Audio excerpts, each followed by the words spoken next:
કમોસમી વરસાદ બાદ હવે ફરી ગરમીમાં શેકાવા થઈ જાવ તૈયાર। આગામી 2 દિવસમાં ગરમીનો પારો 2 થી 3 ડિગ્રી ઉપર જવાની હવામાન વિભાગની આગાહી। 7 દિવસ બાદ ફરી વાતાવરણમાં આવી શકે છે પલટો। ખેડાના લસુંદરાની પાટીદાર દીકરીના પ્રેમલગ્ન પર સૌથી મોટો દાવો। પાસ અને એસપીજીના આગેવાનોએ લગાવ્યો દીકરીની હત્યાનો આરોપ। આગેવાનોએ હત્યા અને ખંડણીની ફરિયાદ નોંધાવવા કરી માંગ। અમરેલીના રાજુલામાંથી સામે આવ્યો લવ જેહાદનો કિસ્સો। હિન્દુ યુવતીને ભગાડી ગયો વિધર્મી મુસીમ ફરાણી।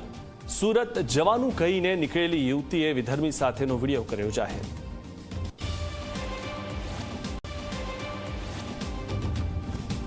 મિડલ ઇસ્ટમાં યુદ્ધના કારણે મોરબીની માઠી દશા। ગેસની અછતથી મોરબીના અનેક કારખાના બંધ। ખાલી કારખાનામાં કામદારો ક્રિકેટ રમતા દેખાયા।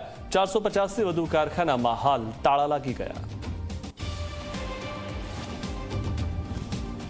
સ્થાનિક સ્વરાજ્યની ચૂંટણી પહેલા કોંગ્રેસમાં લાગ્યો ઝટકો। વાવથરા જિલ્લામાં કોંગ્રેસના 100થી વધુ કાર્યકરો ભાજપમાં જોડાયા।